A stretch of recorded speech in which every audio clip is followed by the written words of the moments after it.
I open king 8, and this guy, he's a PLO player regularly. Doesn't play as much no limit, though I think he's a decent no limit player. Playing 3-6.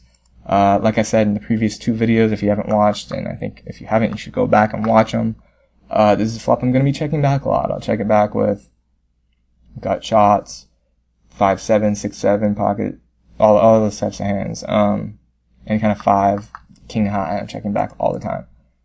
So turn comes with 7, and he leads into me, and this is a spot where it's another one where it's just like I can't call, because essentially if I do call and I improve, I'm never getting paid on the river because my hand looks very obvious, and so I have 0 implied odds, and I'm pretty sure I don't have direct pot odds. So the only options here are to raise or to fold, and folding is certainly reasonable. However, when I thought about my overall range in this type of spot and how my checking back the flop range is protected, I thought that this is a good hand to randomize for my bluffs because I do have equity with the 8. So I decided to raise. What I'm representing here is 5-7, 6-7, pocket 7s, and the check back ace-7, which certainly is reasonable. Additionally, you saw me check back the jack-9, so I don't think it's extremely unreasonable that I can have a straight here as well. So all those things are working for me. Additionally, other hands I can have would be hearts that check back the flop, or something like king 3 of spades that check back the flop and now picked up spade draw. Any of those hands seem very reasonable for me to have in this instance. So I raise and he calls.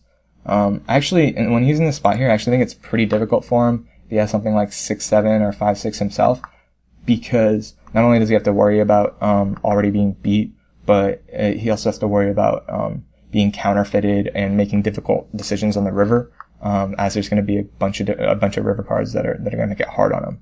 If he has an ace, it's not as difficult because then he doesn't have to worry as much about being counterfeited, and additionally he has a blocker to an ace, so it's unlikely that I'm holding an ace as well. So I think if he has an ace, he's in a little bit easier spot on the turn, though that necessarily won't be the case on the river.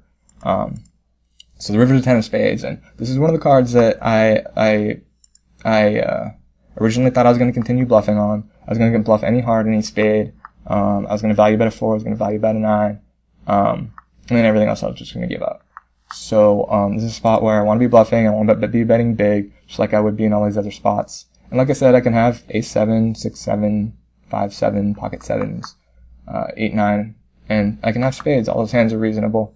However, he does make a call with ace-9, which I'm sort of on the fence as to whether or not I think it's good.